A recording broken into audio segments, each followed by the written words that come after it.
मुच्यते। पूर्णस्य पूर्णमादाय पूर्णमेवावशिष्यते।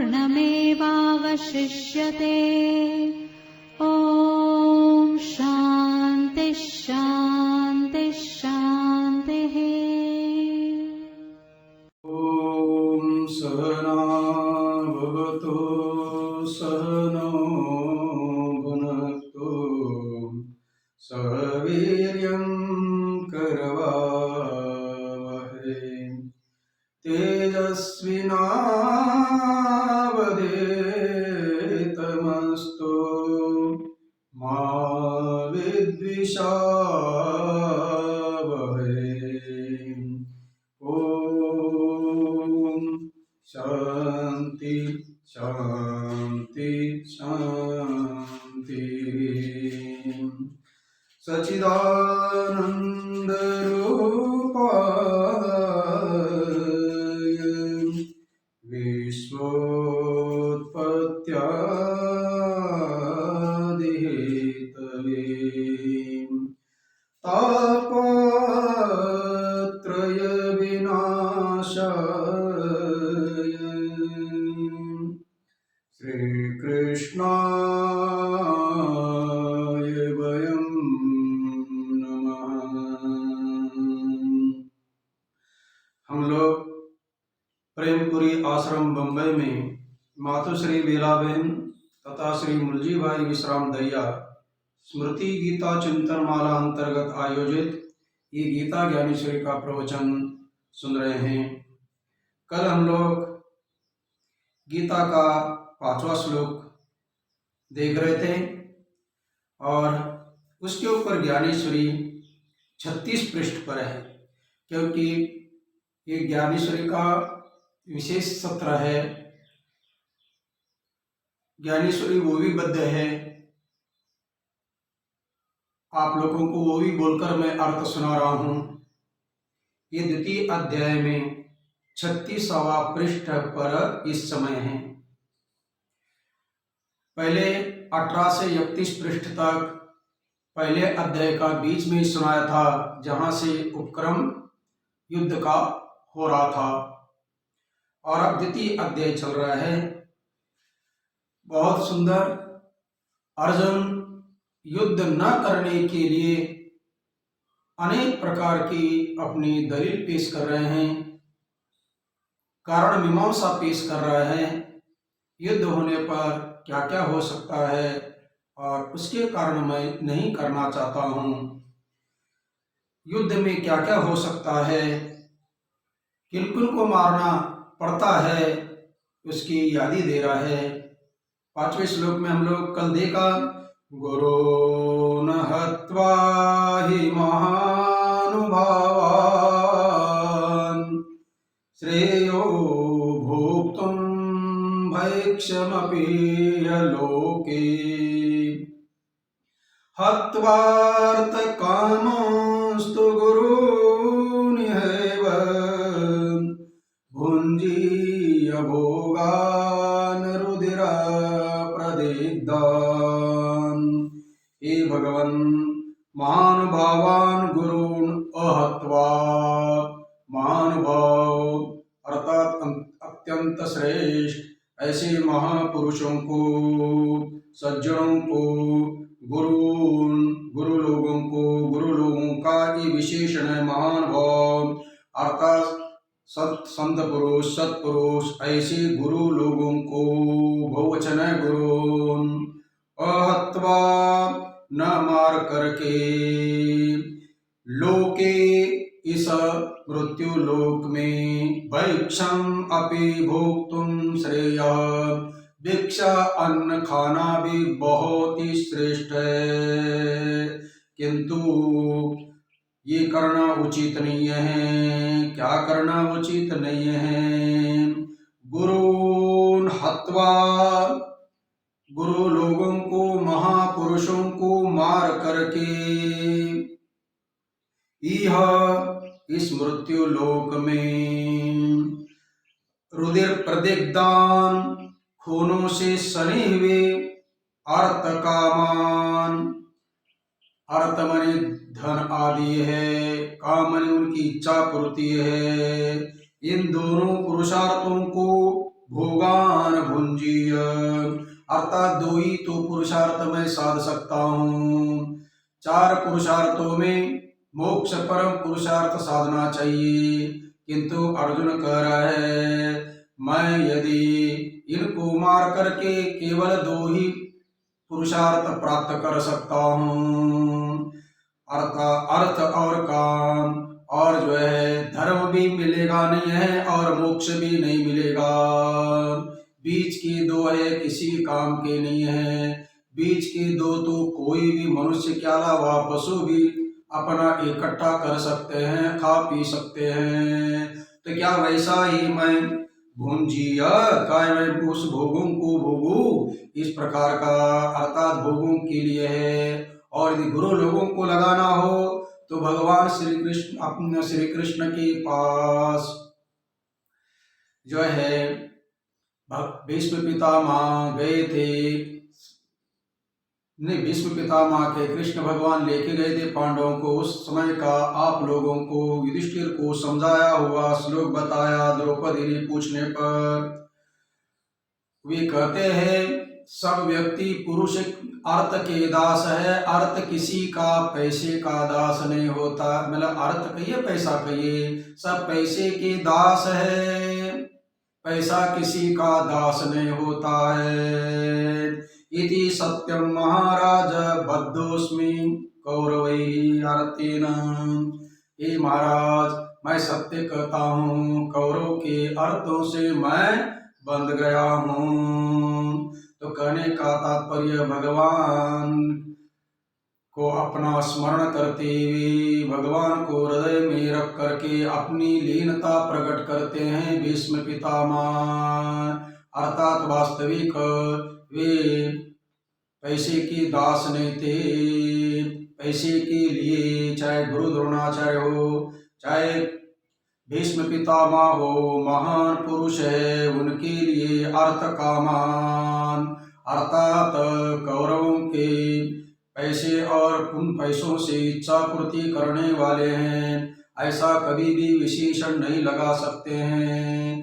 भीष्म पितामह गुरु द्रोणाचार्य इनकी उपमा स्वयं आगे बताने वाले हैं।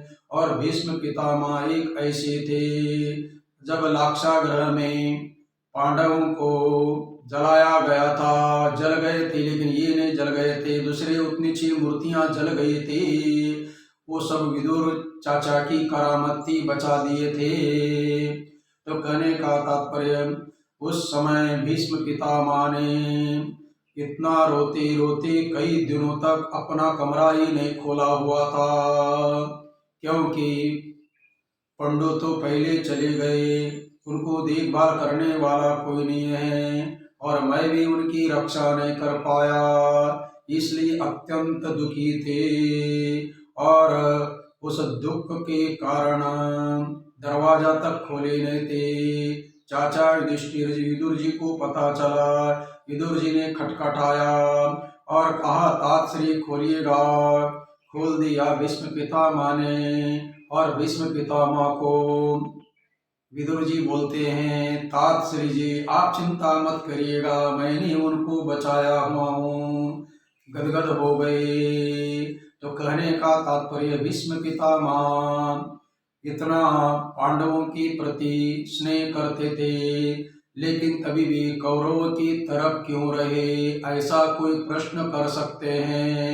एक तो दो कारण है। एक तो ये कारण है कि पहले अपने पिताश्री को वचन दिया हुआ था मैं इस गद्दी का संरक्षण करूंगा, लेकिन मैं शादी नहीं करूंगा। इस प्रकार का वचन था उनको, पिताजी हो या जो है माता को हो, सत्यवती माता कहिए, मत्स्यगंधा कहिएगा, उनको वचन दिया हुआ था, इसलिए बंधे हुए थे वचनों से। और जब भगवान श्री कृष्ण दूत बन के गए हुए थे, दूत बन के जाकर समाचार लेके आ गए कि युद्ध के बिना एक सुई की नोक पर रहने इतनी जगह भी मैं दूंगा नहीं कहा है। इसलिए अपना राज्य लेने के लिए लड़ना ही अनिवार्य है। तब कहते हैं कि पुनः एक बार स्वयं धर्मराज युधिष्ठिर गए हुए थे भीष्म पितामह के पास। पिताश्री जी, पितामह जी, ये युद्ध ना हो तो बहुत बढ़िया है। तो भीष्म पितामह ने कहा, बेटा युद्ध करो, ये धर्म युद्ध है, ये तुम्हारी जीत होगी, कौरवों की हार होगी। फिर पिताश्री पितामह को कहा, आप उधर चलिएगा। नहीं, मैं नहीं आ सकता हूँ, लेकिन मैं आपको आशीर्वाद दे दूंगा, मैं मेरे वचनों से बंधा हुआ हूँ। तो कहने का तात्पर्य कोई अपने अपने वचन के लिए बंधे हुए है। इसलिए भीष्म पितामह गुरु द्रोणाचार्य ये कोई अर्थ और काम पुरुषार्थ के लिए उनके पास नहीं है। इसलिए अर्जुन का कहना है कि अर्थ कामान भोगान भुंजीय। अर्थ और काम दो पुरुषार्थ से विशिष्ट ऐसे सुखों को, भोगों को नहीं, सुखों को ही तो मैं भोगूंगा, तो ये नहीं भोगना चाहता हूँ। क्यों नहीं भोगना चाहता हूँ? इन दो महापुरुषों का वध होने पर ये सब कुछ मिलने वाला है, अन्यथा नहीं है। क्योंकि आप लोग जो गीता की पहले अपना गीता ध्यान के 9 श्लोक है, उस श्लोक में एक श्लोक आया है, भीष्म द्रोण तटा जयद्रथ जलान गांधार नीलोत्पलाम शल्य ग्राहावती कृपेण वहनीं कर्णेन वेलाकुलाम् अश्वत्थाम विकर्ण घोर मकरान् दुर्योधनावर्तिनी सोत्तीर्णा खलु पांडवैर्ननदे कैवर्तक केशव। उस युद्ध को नदी की उपमा दी गई है। इस नदी के 2 किनारे हैं, एक भीष्म पितामह और एक गुरु द्रोणाचार्य। एक किनारे में बाउंड्री है, इन बाउंड्री को लागना कोई सामान्य बात नहीं है। एक बाउंड्री ऐसी लगी हुई है भीष्म पितामह की, उनको कोई मार नहीं सकता है। वे स्वयं चाहे मरने की तो मर सकते हैं, अन्यथा नहीं है। इसलिए इस बाउंड्री को लागना अर्थात छक्के लगाना बहुत कठिन है। और इधर जो है गुरु द्रोणाचार्य, ये भी कोई सामान्य नहीं है। जब तक गुरु द्रोणाचार्य हाथ में शस्त्र नीचे नहीं रखेंगे तब तक उनको कोई भी संसार का शक्तिशाली व्यक्ति हरा नहीं सकता है, इतनी बड़ी शक्ति है। इसलिए 2 किनारे, उसे किनारों के बीच में नदी बह रही है। इसमें पानी कौन है, मगरमच्छ कौन है, घड़ियाल कौन है, तरंगे कौन है, बहुत सुंदर वर्णन आया हुआ है। आवर्त कौन है, इस श्लोक आप लोग हमेशा श्रवण करते हैं। तो कहने का तात्पर्य इतनी बड़ी भयंकर विषम परिस्थिति वाली नदी को पार करने के लिए नौका को चलाने वाले कैवर्तक केशव अर्थात माला बने हुए हैं भगवान श्री कृष्ण, और यात्री बने नौका में बैठे हुए पांडव है। तो कहने का तात्पर्य कोई सामान्य दोनों व्यक्ति नहीं है, इन दोनों को पार किए बिना राज्य मिलने वाला नहीं है। तो अभी बताते हैं, बहुत सुंदर ज्ञानेश्वर जी इसके ऊपर वर्णन करते हैं। देव गंभीर होता सागर वह भी है ऊपर ऊपर, न क्षोभता हृदय सागर द्रोण का कवि। हे देव हे कृष्ण, गंभीर होता सागर, सागर बहुत गंभीर है, अर्थात कभी आवाज नहीं करता है, शांत रहता है। बोलते ना वो बहुत गंभीर है, इसका मतलब जो है धैर्यशाली है, बड़बड़ कभी करता नहीं है, किंतु वह भी ऊपर ऊपर ही है। इसका मतलब है सागर को जो गंभीर का अर्थ है क्षुब्ध न होने वाला, अर्थात उपान पर न आने वाला, ऐसी उपमा देते हैं। लेकिन वह भी ऊपर ऊपर की है, क्योंकि थोड़ी सी बारिश आ जाती है या थोड़ी सी अपना तूफान आ जाती है, अंदर बोलते हैं ना वायु बह रही है, तो किनारे में एकदम बड़े बड़े क्या आते हैं, तरंगे आते हैं। इसका मतलब सागर कोई गंभीर नहीं है, सालों में कई बार उफान की ओर आता है। इसलिए अपना द्रोणाचार्य को ये उपमान अच्छी नहीं है। न क्षोभता हृदय सागर, द्रोण का हृदय सागर कभी क्षुब्ध नहीं होता है, कभी अपना लहरें उठती नहीं है, तरंगे उठती नहीं है। इसका मतलब सागर से भी अतीव गंभीर है, वास्तविक है। और ये दूसरा, अब ये सागर से बढ़कर है और गगन से बढ़कर इसकी उपमा देते हैं। अपार या गगन उसका भी होगा भान, अगाध अति गहन है द्रोण हृदय। अपार यह गगन, ये गगन भी जो है अपार है, इसका मतलब इसका कोई पार नहीं पाता है, ऐसा लगता है, किंतु उसका भी होगा भान। भाई कोई भी आकाश को पार नहीं कर सकता है, आकाश के भीतर ही विमान उड़ते हैं, चाहे अमेरिका जाए, अमेरिका को लोग बोलते पाताल लोक है, और ये ऊपर का लोक होगा मृत्यु लोक हम लोगों का। तो कहने की तात्पर्य मृत्यु, पाताल, ऊपर स्वर्ग, सभी तरफ आकाश ही आकाश है, सब आकाश के भीतर ही उड़ रहे हैं। चाहे देवताओं की पुष्पक विमान हो, चाहे हमारे विमान हवाई जहाज हो, ये सभी आकाश के अंदर ही है, आकाश को कोई पार कर नहीं सकते हैं, क्योंकि आकाश अपार है। ऐसा व्यवहार में हम लोग कहते हैं, लेकिन अर्जुन कह रहा है इसका भी भान होगा, क्योंकि भौतिक पदार्थ है, उत्पन्न हुआ है। यतो वा इमानि भूतानि जायन्ते येन जातानि जीवन्ति। ये पूरा का पूरा मंत्र देख लीजिएगा, उसका अर्थ इतना ही है कि वहां से ये सब भूत उत्पन्न होते हैं, जो उत्पन्न होता है वो मरता है। बोले न, जिसका जन्म है उसका मृत्यु है, ध्रुवस्य जन्म मृतस्य च। जो अस्ति जायते वर्धते विपरिणमते अपक्षयते विनश्यते, 6 प्रकार के दोष लगे हुए रहते हैं। जातस्य ध्रुवो मृत्युर् ध्रुवं जन्म मृतस्य च, तस्माद् अपरिहरे अर्थे न त्वं शोचितुम् अर्हसि।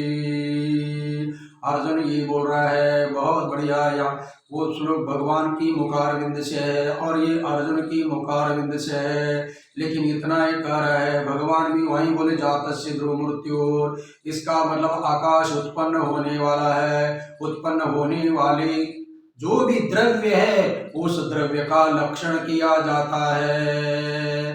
न्याय शास्त्र में 5 महाभूतों को द्रव्य बोलते हैं, 5 महाभूतों को छोड़कर अन्य भी 4 द्रव्य है। काल है, दिक है, आत्मा और मन, ये 4 अतिरिक्त। और पहले पृथ्वी जल तेज वायु आकाश, काल दिक आत्मा मन, इन 9 को द्रव्य बोला जाता है। फिर द्रव्य के लक्षण होते हैं, गुण कर्मवत्वम द्रव्यस्य लक्षणम, जिसमें गुण होते हैं, जिसमें कर्म होते हैं, उनको क्या कहते हैं, अर्थात द्रव्य गुण, द्रव्य कर्म अन्यतरः वत्वम द्रव्यस्य लक्षण बोलिएगा, क्योंकि आत्मा विभु है, आकाश विभु है, काल विभु है। इन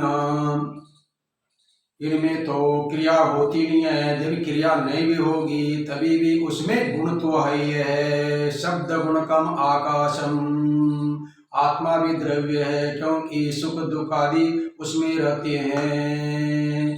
तो कहने का तात्पर्य इतना ही है कि अर्जुन कह रहा है जो गगन को अपार कहा जाता है आकाश को, किंतु उसका भी ज्ञान होता है। इसका मतलब आकाश से भी बढ़कर गुरु द्रोणाचार्य का हृदय क्यों अगाध अति गहन है। द्रोण हृदय, हृदय द्रोण का हृदय अगाध है, अति गहन है। अर्थात उसकी समुद्र की अपना जो है गहराई कितनी है आजकल जो है सब यंत्रों के द्वारा नाप सकते हैं, किंतु द्रोण के हृदय की गहराई कोई नाप नहीं सकते हैं।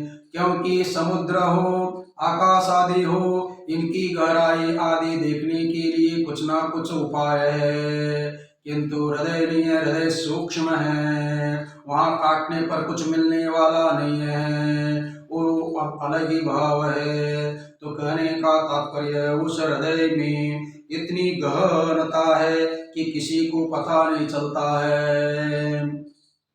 और भी तीसरा उदाहरण देता है, अमृत भी बिगड़ेगा वज्र भी टूट जाएगा, किंतु दोष न आएगा इनके मन में। बोलते देखिएगा कभी जो अमृत है, अमृत भी बिगड़ेगा, इसका मतलब अमृत में कभी विकार आ सकता है, क्योंकि वह अमृत में विकार आना संभव है, चाहे वो समुद्र से निकला हुआ है। यद्यपि वह मरे हुए व्यक्ति को जिला सकता है, किंतु उसमें विकार आना संभव है। ज्ञानेश्वर जी कह रहे हैं अमृत भी बिगड़ेगा, अमृत बिगड़ सकता है। अमृत का अर्थ क्या है? एक प्रकार की संजीवनी दवाई है। और आप लोग जानते हैं कि आजकल की दवाई के ऊपर लिखा हुआ रहता है अपना पहली तारीख और अंतिम तारीख, एक्सपायर डेट भी लिखा रहता है। इसी प्रकार ये अमृत जो है एक्सपायर हो सकता है, इसलिए उसमें बिगाड़ हो सकता है। वज्र जो है इंद्र के द्वारा हाथ में लिया गया है और दधीची ऋषि की हड्डी से बनाया गया है, उसके लिए बोलते हैं कि वो वज्र किसी से टूटने वाला नहीं है, लेकिन संभावना है वह वज्र भी टूट जाएगा। जैसे कोई हम लोग को सुने हुए गुरु लोगों से जो हीरा होता है, हीरे के ऊपर घन मार देते हैं तो घन के अंदर हीरा जो है जाता है बोलते हैं, लेकिन हीरा घन से टूटता नहीं बोलते हैं, ऐसा सुने हैं। लेकिन वही हीरा अपना एक खटमल के खून से थोड़ा सा खटमल का खून लगते ही तुरंत उसमें अपना भेग आ जाते हैं, अर्थात उसमें फट जाता है, फटा हुआ पता चल जाता है। ढेकनाचा संगे हीरा जो भंगला, कुसंगाचा नादे नाडिला। बहुत सुंदर एक तुकाराम जी का एक अपना एक पद है, उसमें आया है ढेकनाचा संगे हीरा जो भंगला। उस ढेकन का अर्थ है खटमल, खटमल के खून के संयोग से हीरा जो समाप्त हो जाता है, इसी प्रकार कुसंगति के साथ सज्जन भी बिगड़ जाता है। ये आजा मेला का दृष्टांत है।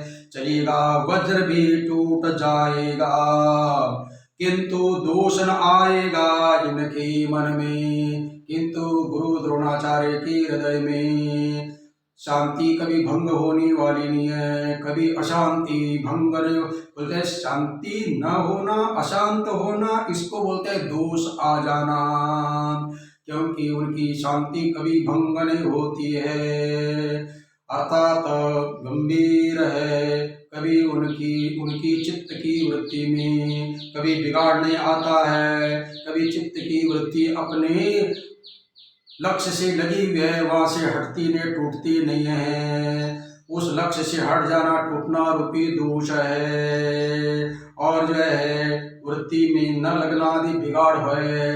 लेकिन ऐसा कोई नहीं है, क्योंकि वे भीष्म पितामह हो, गुरु द्रोणाचार्य हो, ये महान पुरुष है, क्योंकि भगवान को साक्षात जानते थे। जीवन मुक्त पुरुष है, केवल वे अपने प्रारब्ध का भोग भोग रहे हैं।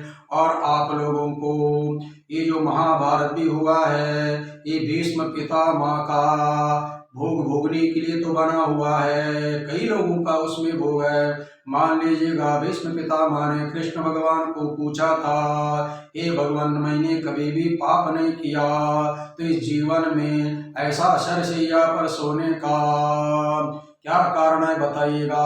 भगवान ने तथास्तु कहा, कई मृत्यु कई जन्म के पीछे तक का पूरा रील घुमाया। एक पिक्चर में दिखाई दिया, छोटे से बच्चे के रूप में एक गिरगिट को मारा था धनुष बाण से। वो गिरगिट पेड़ पर था, नीचे जो है बाउंड्री लगी हुई थी, कटेरी बाउंड्री, वो गिर गया, उसके आर पार कांटे हो गए बबुल के, और वह मरता हुआ शाप देता हुआ मरा। मैं जैसा कांटों से आर पार होकर मर रहा हूँ, उसी प्रकार आप भी मरोगे।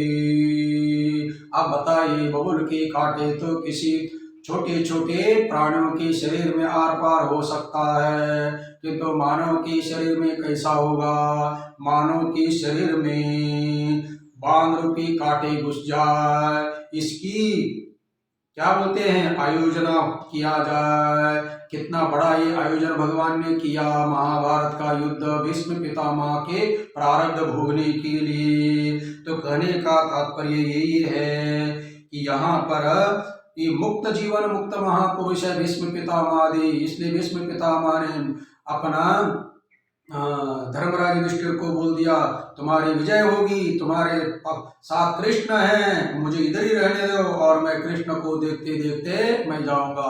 आपके तरफ यदि होऊंगा तो कृष्ण मेरे पीठ के पीछे रहेंगे और मेरा दर्शन नहीं होगा।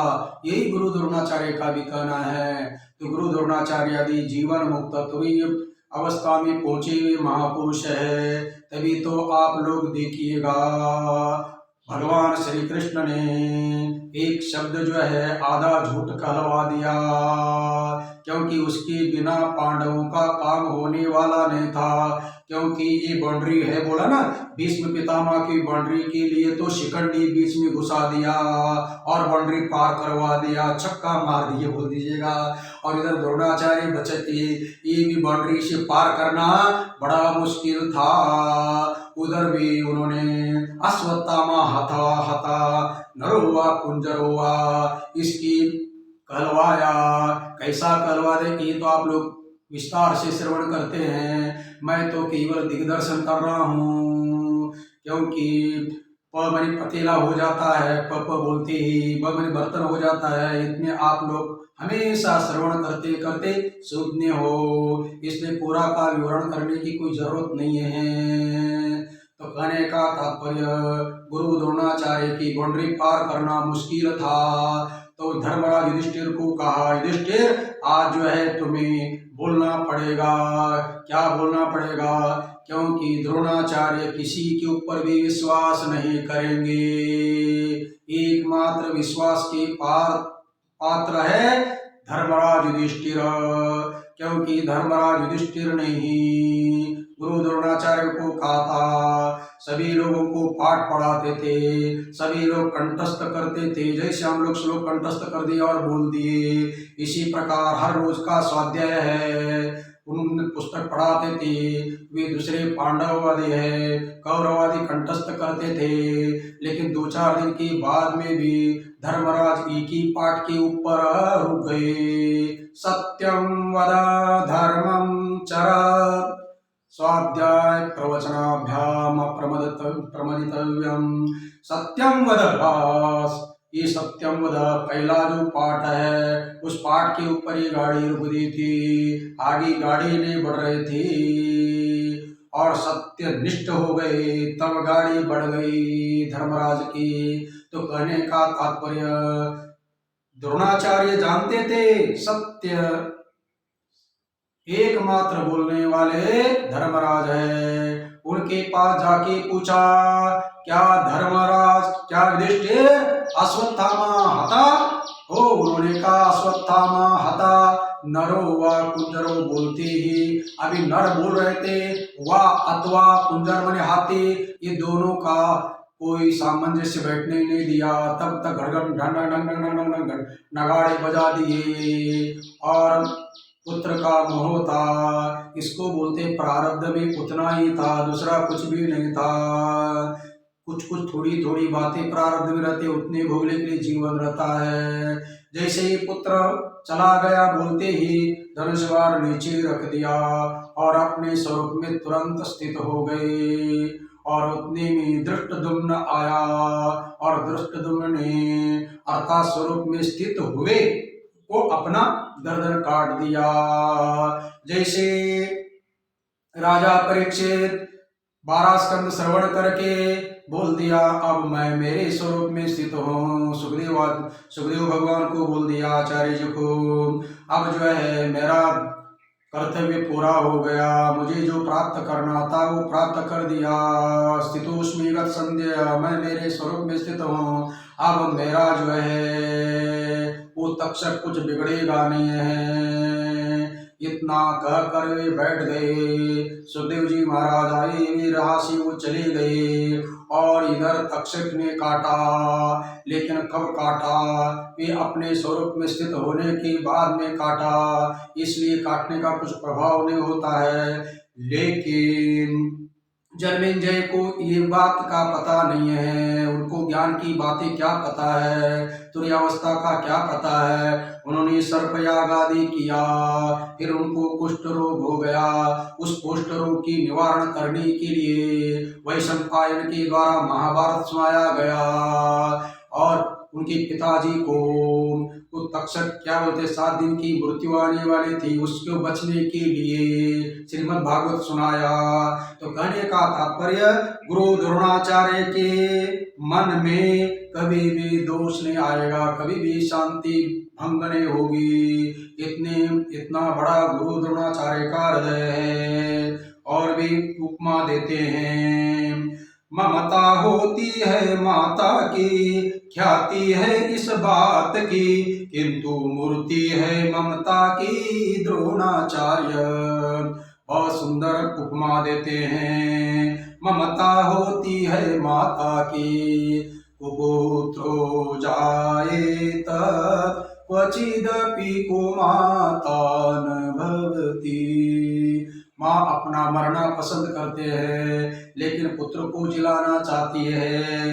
ये माता की ममता है, इस बात की ख्याति सर्वत्र फैली रहती है। लेकिन ये तो क्या बोलते हैं, केवल प्रेम माता के हृदय में है। माता के हृदय में बच्चे के प्रति स्नेह है, स्नेह कहिए, ममता कहिए, प्रेम कहिए, ये तो गुण है।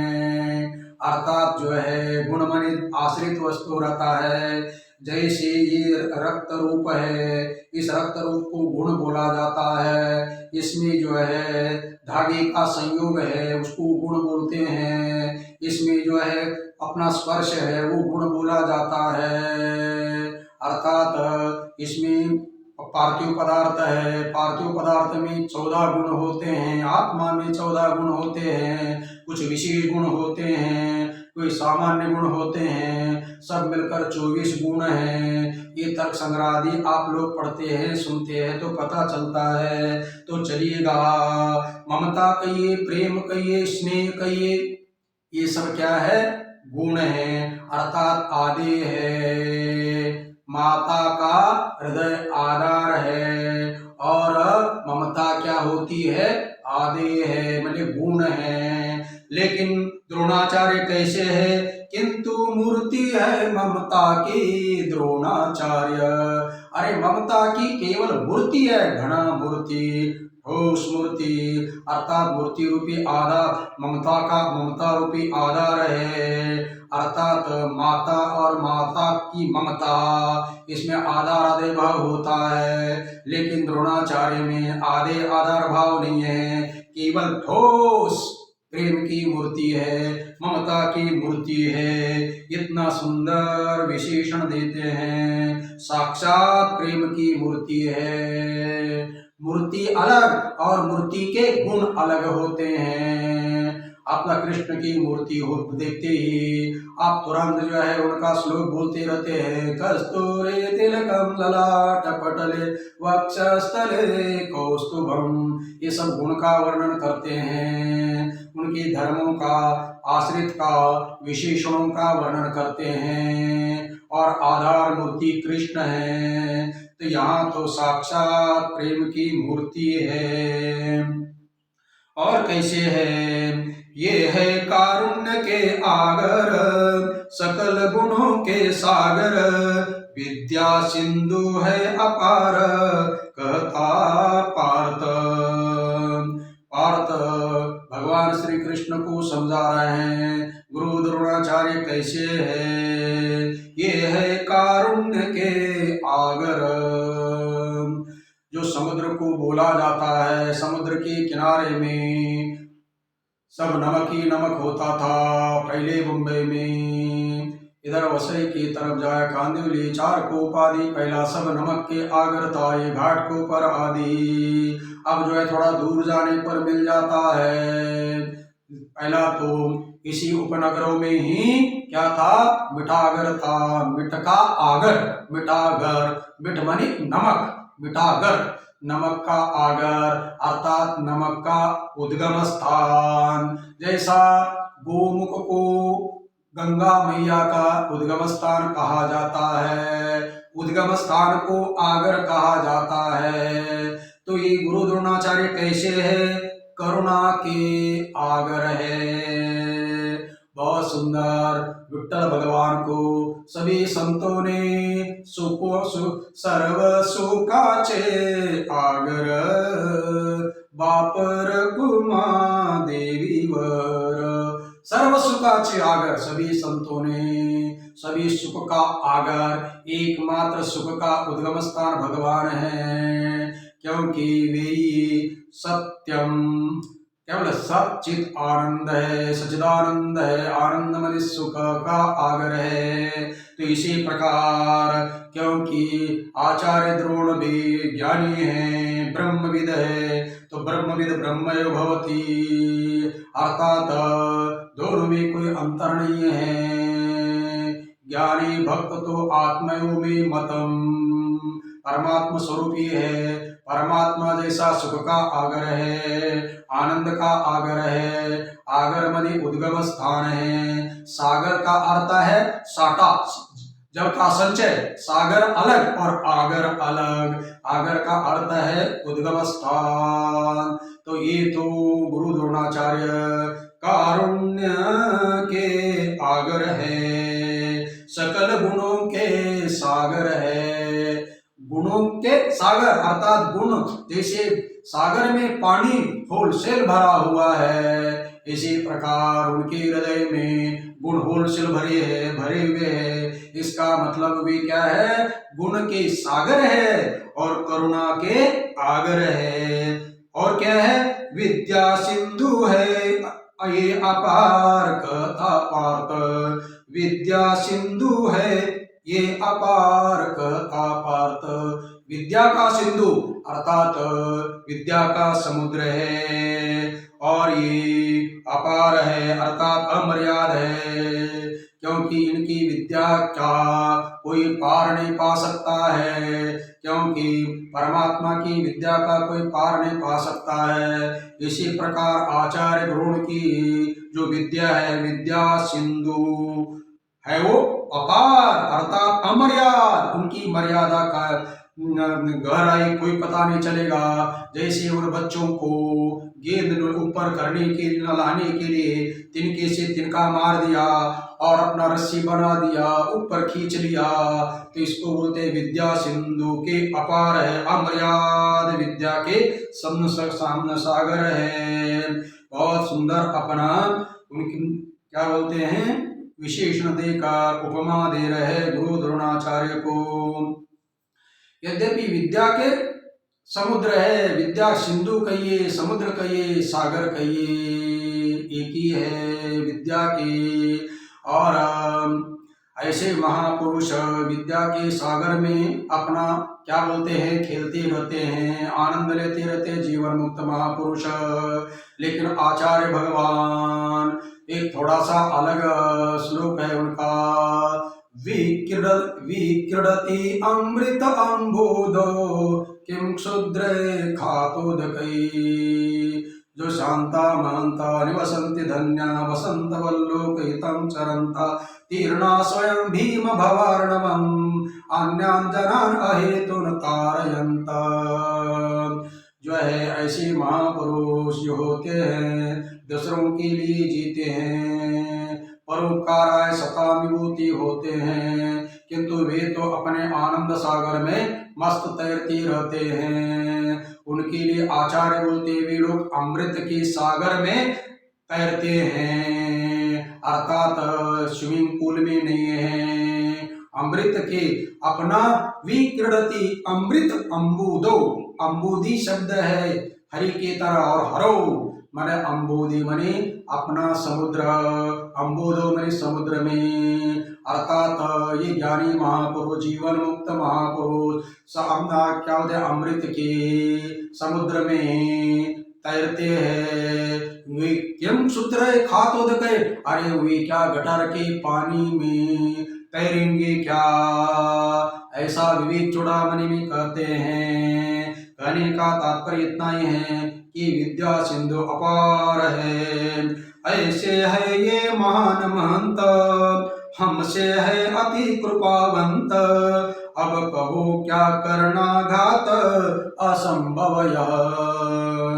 हे भगवान ऐसे महान है, महंत है, श्रेष्ठ है, और ऐसे श्रेष्ठ हमसे अति कृपावंत, हमारे ऊपर अत्यंत कृपा करने वाले हैं, हम पर हमेशा उनकी दया बनी रहती है।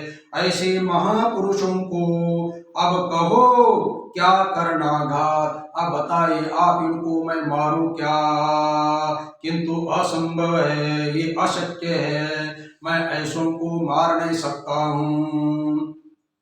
ऐसों को रण में मारना फिर राज्य सुख भोगना, इसका विचार करना है असंभव। हे भगवान ऐसों को महान संत महापुरुषों को महानुभावों को रण में युद्ध के मैदान में मारा जाए, फिर राज्य का सुख मन आनंद भोगा जाए, ऐसा विचार करना मेरे मन में असंभव है। मेरा मन इस प्रकार की कभी भी बातों को पसंद नहीं करेगा, असंभव बात है। क्यों? अरे ये तो आनंद लेना चाहिए संसार में, बोलते नहीं, दुबर है राज्य भोग भोगना, इंद्र पद भी ग्रहण करना, इससे अधिक भला है जीना भिक्षान्न से। देखिएगा ये मूल जो पद है, गुरुन अहत्वा महान भावान गुरुन अहत्वा का अभी तक हुआ, और तुरंत बोल दिया श्रेयो भोक्तुम वैक्ष्मपीय लोकी, उसके लिए बोल रहे हैं। अरे भिक्षान्न खाना, भिक्षा मांगकर खाना सबसे बहुत अच्छी बात है। किससे अच्छी बात है, किससे बढ़िया बात है? दुबर है राज्य भोग भोगना, अत्यंत कठिन है, इनको मारने के बाद में मिला हुआ इस पृथ्वी लोक का राज्य भोगना अत्यंत दुर्भर है, अत्यंत कठिन है, असंभव है। इतना ही नहीं, यदि इंद्र भी पद मिल जाए तो उसका भी पद ग्रहण करके उसके सुख को भोगना भी मुझे पसंद नहीं है। लेकिन क्या पसंद है? आपके लिए कौन सी बात अच्छी है? इससे अधिक भला है भिक्षान्न से ही जीना, भिक्षान्न से जीना सबसे अच्छी बात है। और इतना ही नहीं है, भिक्षा मांगने के लिए कहाँ जाया जाए? बोले जहाँ जगह मिले वहाँ, क्योंकि ये पृथ्वी सब ग्वाल गोपाल की है, जिधर भी जाए सब वही है। न तो देश त्याग कर जाना, गिरे कंदरा में जा बसना, कर में शस्त्र नहीं धरना इनके सम्मुख। हे भगवान, न तो देश त्याग करना, न का अर्थ है अथवा, क्यों अथवा हम लोग तो देश त्याग कर जाना पसंद है। ये जो इनका हस्तिनापुर का ये तो राज्य है थोड़ा सा, इस देश को छोड़कर दूसरे राज्य में, दूसरे देश में जाया जाए और दूसरे राज्य में जाकर गिरे कंदरा में जा बसना। अरे भाई, दूसरे देशों में रहने के लिए जगह तो चाहिए ना। अरे पहाड़ है, पहाड़ों में वन है, उस वनों में पहाड़ों में बहुत बड़ी गुफाएं हैं, उन गुफा में रहना सबसे उत्तम बात है।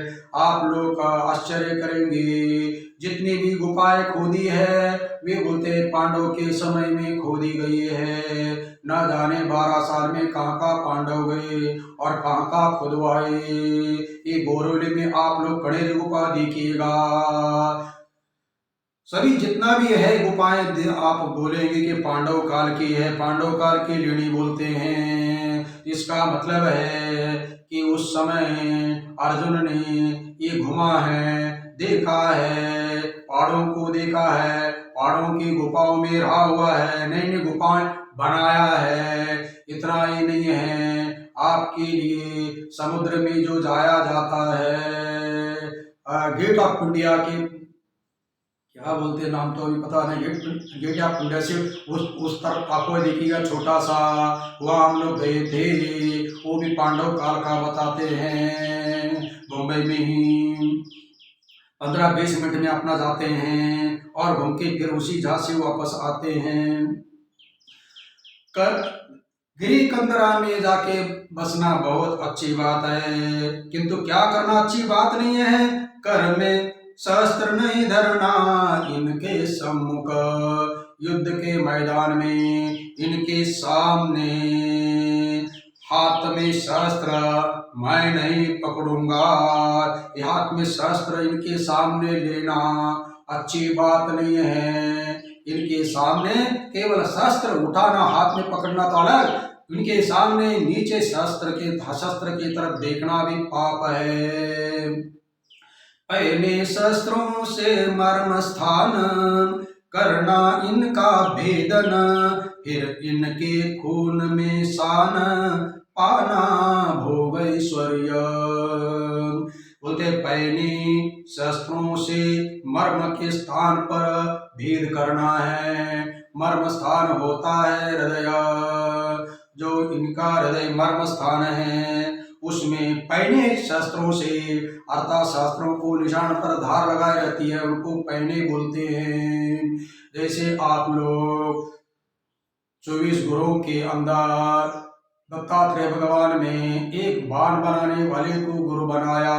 क्यों बनाया जी? उस बाण के नोक को बहुत अच्छा बैलेंस बनने के लिए अपना करता था। बगल में राजा की सवारी गई गाती बजाती हुई, लेकिन होश ही नहीं है, इतना तल्लीन उसमें लगा हुआ था। किसके लिए? पैने करने के लिए। ऐसे पैने शस्त्रों से उनके हृदय में अपना मर्म स्थान में भेदन करना, फिर उनके खून में सना हुआ भोग अपने को प्राप्त करना, अर्थात खून में लिपटे हुए भोग को बाहर निकालना। पाना मनी उनके खूनों से लटपटा हुआ ऐश्वर्य राजसुख को बाहर निकालना। फिर बाहर निकले हुए खून से लटपटे कर बाहर निकला हुआ जो सुख है, जो भोग है, जो राज्य है, वह कैसा है? ज्ञानेश्वर जी बोलते हैं अर्जुन के मुख से, रक्त सिक्त वे ऐसे भोग भोगना कैसे, न जचे मुझे ऐसे वचन तेरे। रक्त सिक्त वे ऐसे भोग भोगना, रक्त से सिक्त माने रक्त से सिंचन किए वे ऐसे जो भोग है, वे भोग कैसा भोगा जाए। हे भगवान, तेरे वचन मुझे नहीं जचते हैं, अर्थात मुझे पसंद नहीं आते हैं।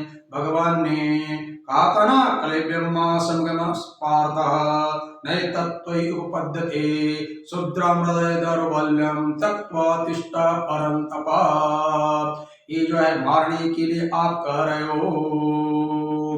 अर्थात इसी अध्याय द्वितीय अध्याय की दूसरा और तीसरा श्लोक भगवान का है, उसके ऊपर कह रहा है कि नहीं नहीं, इनकी रक्तों से सना हुआ राज्य भोग हम भोगने वाले नहीं हैं, मुझे पसंद नहीं आता है। थोड़ी देर के लिए तो अर्जुन ने बहुत अच्छी वास्तविक बात कह रहा है, अर्जुन कह रहे हैं, और संजय भी धृतराष्ट्र को सुना रहे हैं, ऐसी ऐसी बात चल रही है। उस समय अर्जुन कहता है कृष्ण तो सुन, किंतु वह न देता कान सुन करके भी। उस समय अर्जुन जो है कह रहे कृष्ण भगवान को, कृष्ण भगवान आप तो मेरे बातों के ऊपर ध्यान दीजिएगा, अच्छी ध्यान दीजिएगा, ध्यान दीजिएगा। ये बात संजय भी धृतराष्ट्र को सुना रहे हैं। हे धृतराष्ट्र, हे राजन, भगवान श्री कृष्ण को अर्जुन कह रहे हैं, कृष्णा तू मेरी बातों के ऊपर ध्यान दे, किंतु वह न सुनता कान सुनकर भी। अर्थात भगवान श्री कृष्ण कान से सुन तो रहे हैं, लेकिन सुनकर भी अनसुने कर रहे हैं। इसका मतलब है सुनते तो हैं, लेकिन सुनकर भी अनसुना करना। इसका मतलब है कि कोई बात अच्छी हो, कोई सार्थक हो, तो उस बात को सुनकर उस बात का प्रति उत्तर भी दिया जाए, ठीक है या गलत है। जो बातें निष्फल है, व्यर्थ है, ऐसे बातों को सुनकर प्रति उत्तर देना ये बुद्धिमानों का काम नहीं है।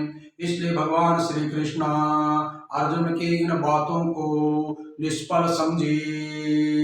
इस प्रकार व्यर्थ की बातें हैं, अनाप शनाप की बातें हैं। ये जितना भी अर्जुन ने कहा व्यवहारिक दृष्टि से सही कहा, लेकिन कर्तव्य दृष्टि से, अध्यात्म दृष्टि से ये बात निष्फल है, क्योंकि ये संसार की तो बात है, और यहाँ तो संसार के ऊपर से उठे बिना अपना कर्तव्य नहीं कर सकता है।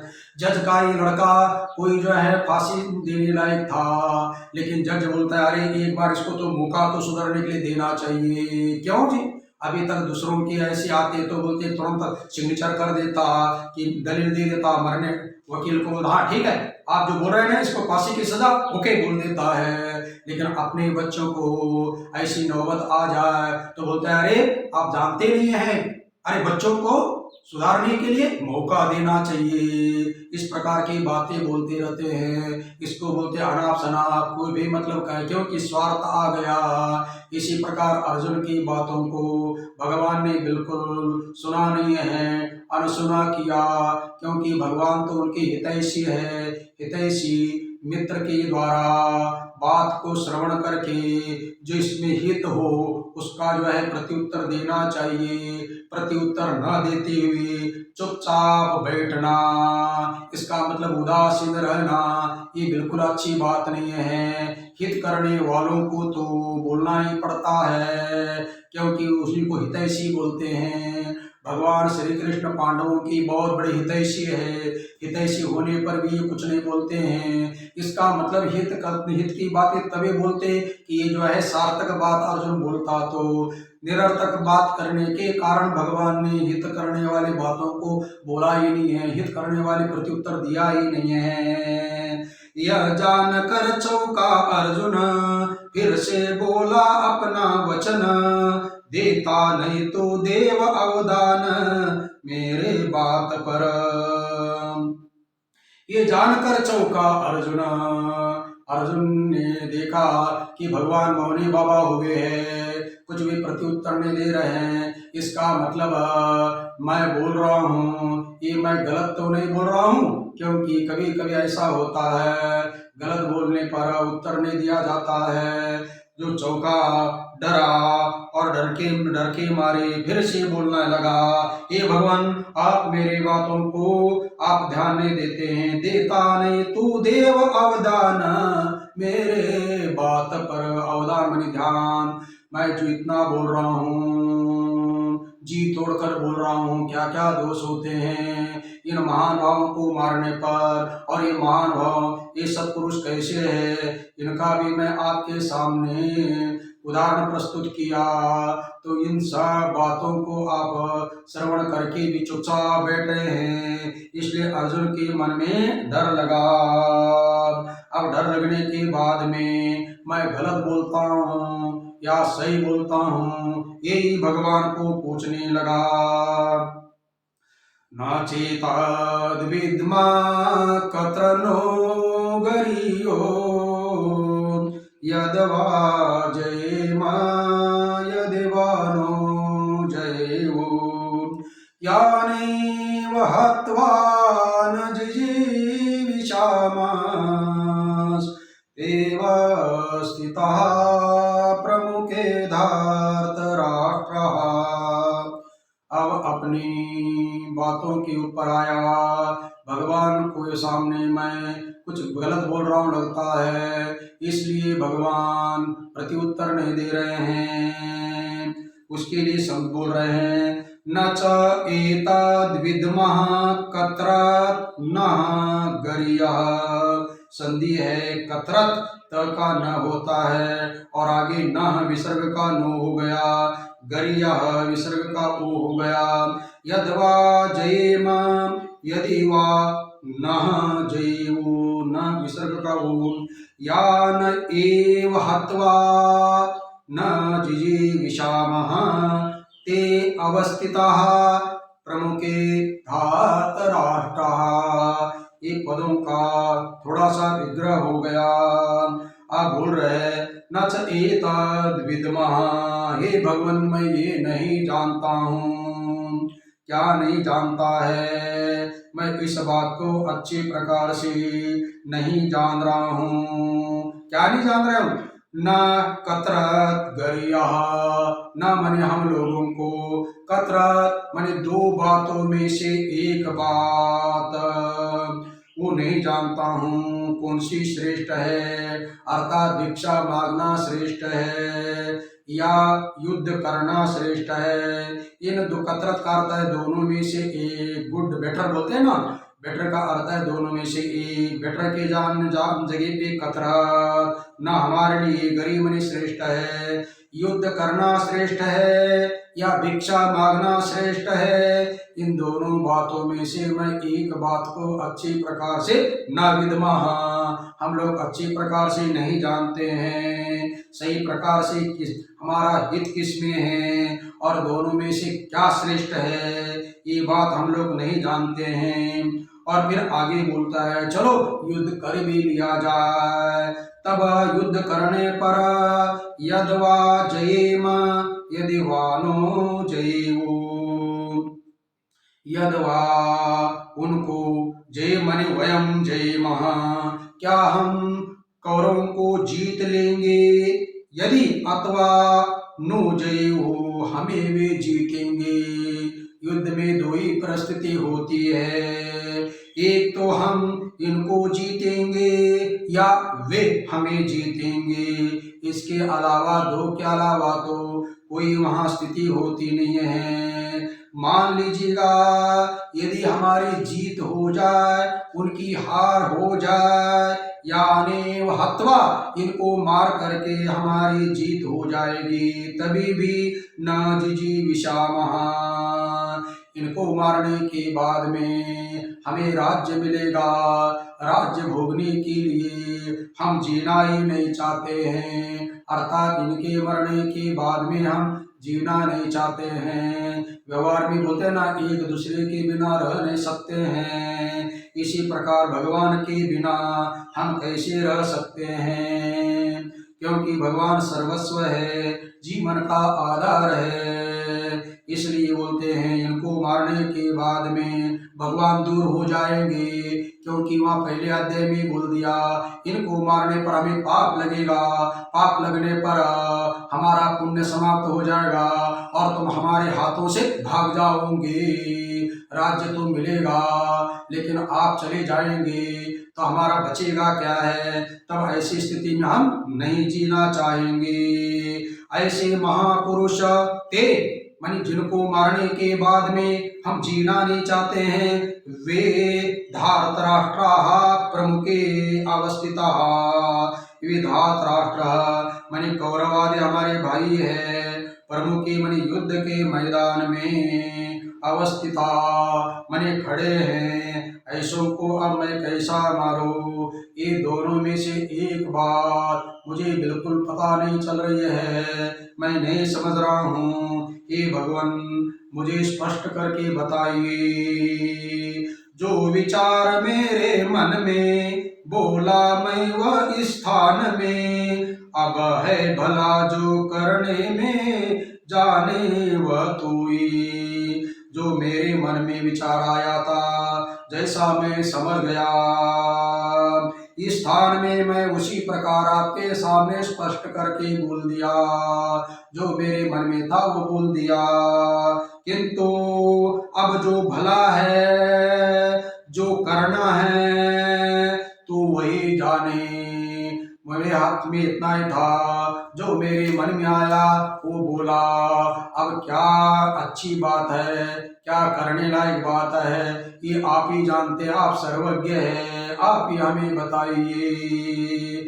ओम पूर्णमद पूर्णमिदं पूर्णात् पूर्णमुदच्यते पूर्णस्य पूर्णमादाय पूर्णमेवावशिष्यते।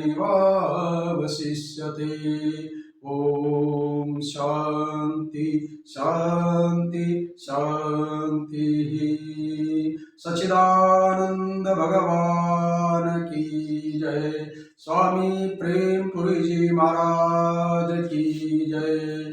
ओम नमः पार्वती पतये हर हर महादेव।